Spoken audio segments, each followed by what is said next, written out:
I'm JP Montalvan, your Sales, Service, and Success Advisor. We're here today talking about multiple offers for buyers. As we've shared with you in the past, this year, as many as 1 out of every 4 homes are going to receive multiple offers. And actually, this home received 6 offers. So, what do you do when you as a buyer are faced with a competitive situation that's going to result in multiple offers? That's next, here on Selling DC.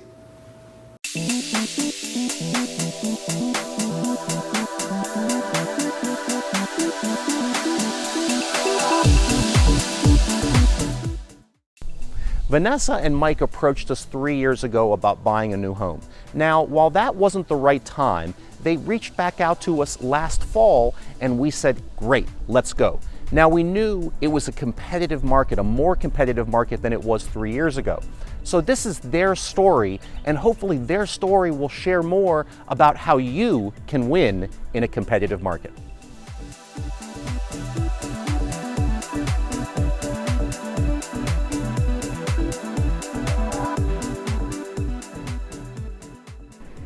All right, guys, so congratulations. Thank you. You bought a great home in DC, in McLean Gardens. So share a little bit about your experience. Well, it was the first place we actually looked at. Yes. It was not the only place we looked at. We're not that crazy.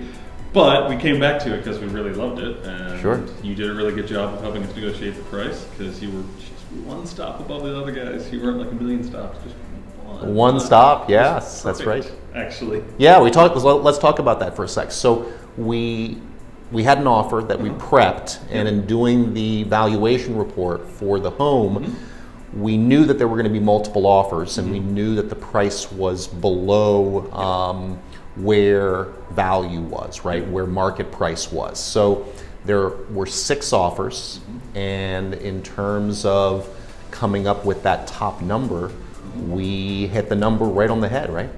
Yeah, exactly. Because it's forget the term, but the escalation. The escalation. Yeah, yes. It was in steps and exactly one step above the other guys. That's right. That's a winning offer. They were kicking themselves. 'Cause they didn't offer much less than us. It's true. And it's our place. This is a comparative market analysis. We call it a valuation report.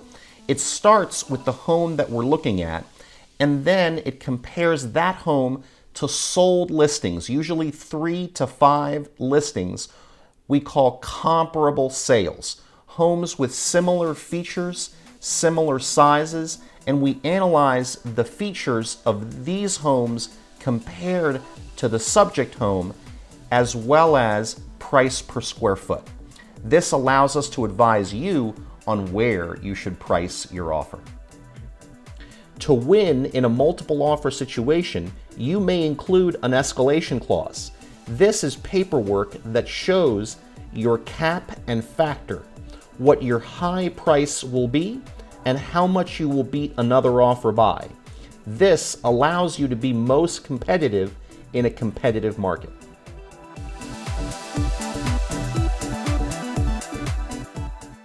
First, when you're thinking about making an offer, you want to consider home inspection and the existence of a home inspection contingency.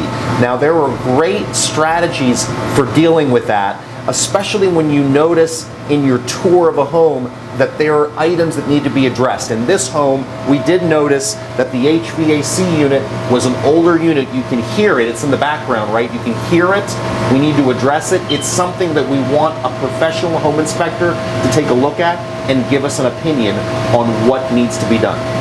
That and other aspects of the home are what you want to consider before you write an offer. So Dwight, we open up the box so that we can see what's going on inside the panel, because the connections and how we operate with load, that's something you need to check out in your inspection, right? That is correct. We found downstairs something that we wouldn't have been able to determine if the panel cover had not been removed, and it was that there were 2 wires going into a breaker which is designed for only 1 wire going into it. Right. So that could overload and overheat the breaker, and it could cause problems later on. Right, and so that's a simple fix. It's just something that needs to be addressed once you capture it in a home inspection. Correct. Great.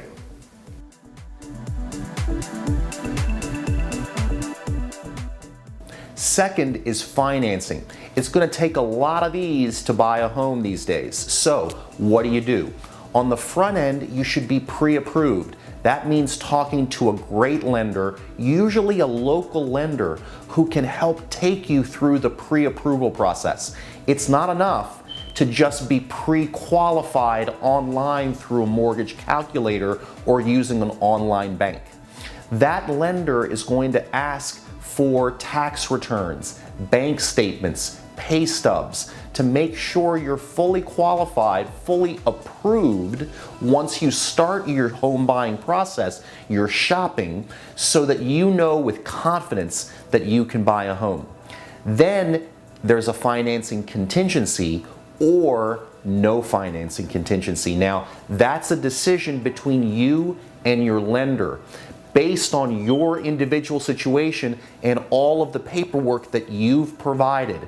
Sometimes a financing contingency will help make sure that you're protected, but again, it can be a stumbling block to a seller who's looking for a clean offer when receiving multiple offers. So, start with your lender, be prepared, and then you can put together a winning offer.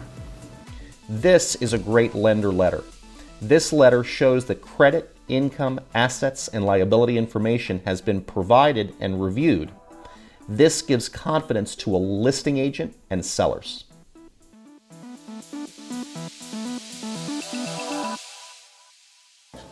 Third is appraisal. If you're financing the home, the bank is going to hire an appraiser to come out and check value versus the sales price. If your sales price is higher than the appraiser value, you may have an issue. We're here with Michael O'Halloran to talk about appraisal. How often do you and your appraisers see appraisal issues where the sales price is higher than the appraised value? It's hard to answer that specifically, to say if it's a certain percentage.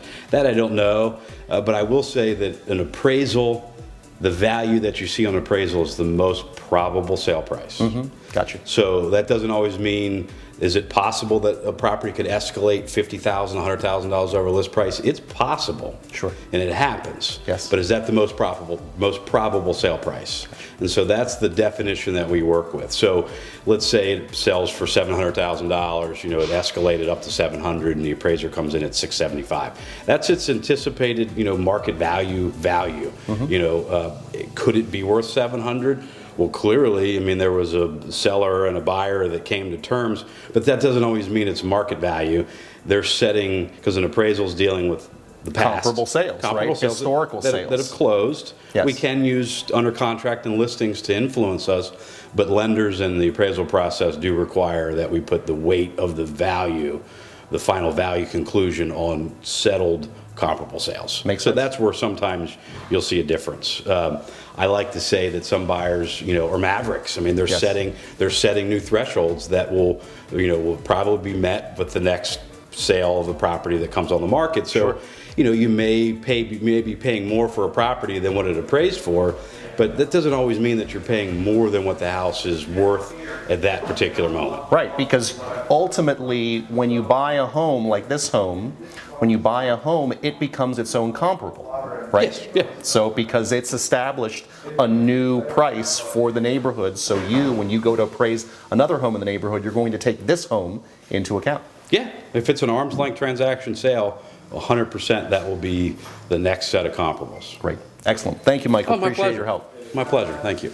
There are strategies for dealing with this. First, start on the front end before you make an offer with a comparative market analysis. Your great agent should prepare a careful analysis of the homes that have sold. Now, this home received 6 offers. We knew in preparing a comparative market analysis, we needed to compare it with similar homes. This is a large condo, 4 bedrooms, 2 full baths. The bathrooms are renovated.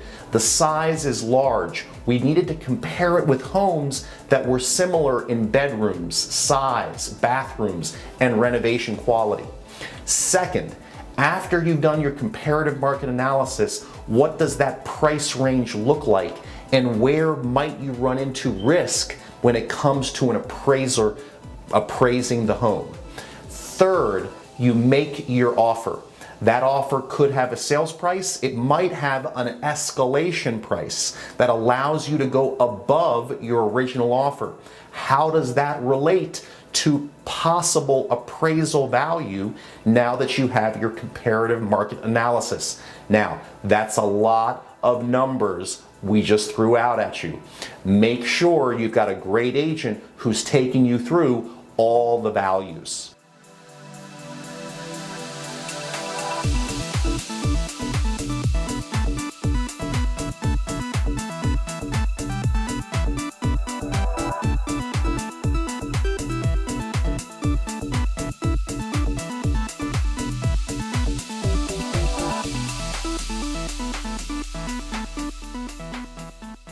Smooth, right? You bought a home that was renovated. You beat 6 other people to get the home. So the strategy worked. Once you were in the process, you had your financing, which went very smoothly. Praised for the escalated price. The exact price that we ended up paying in pays for, so that was good. Absolutely. And then the HOA doc review, which is very important. Always important to read those. Hopefully those tips that we sent you were helpful. And here we are, the magic day. Fantastic. Well, congratulations, guys. And if you need anything at all, just remember, we're here for you. Okay, thank you. Thanks. Today we talked about competitive offers in a competitive market. Remember, these are just a few of the tips that will help you get a great home. There are other strategies that you can use that your great agent can help with. Subscribe and follow right here and post any questions you have. We'd love to help you win that next home. I'm JP Montalban, your sales, service, and success advisor. See you next time on Selling DC.